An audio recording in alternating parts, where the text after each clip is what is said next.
I think sapat na yung current level ng proposed budget ng OVP. Nakapag-operate na nga ang ibang mga OVPs in previous administrations sa ganyang level lang.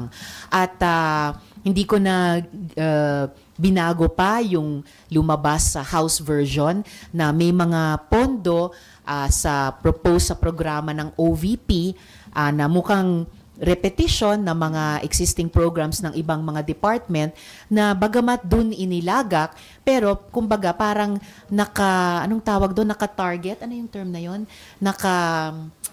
Sorry? No. Yes.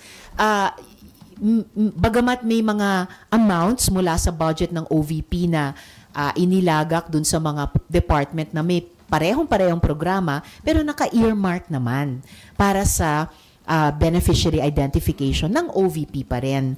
Pero tingin ko importante na yung 10 million pesos para sa sariling akdang libro na i-distribute, talagang mahirap makahanap ng justification na proper iyon. So, susubukan ko talaga na suportahan yung current level ng OVP budget. I don't think kailangan pang baguhin iyan. Ma'am, clarify ko lang yun. Based dun sa nakita po ninyo, kumbaga yung beneficiaries ng OVP, hindi lang hahawakan ng OVP yung pondo, but they can still identify the beneficiaries. Parang it's the same way with lawmakers and their beneficiaries. Exactly. Same concept po ba? Tama po ba yun? It's a same concept. Kumbaga, hindi lang hahawakan ng kamay ng OVP, pero hahawakan ng kanilang recommendation, naka-earmark. Kumbaga, bagamat nandun sa department para sa programang iyon, walang ibang pwedeng mag-identify ng area o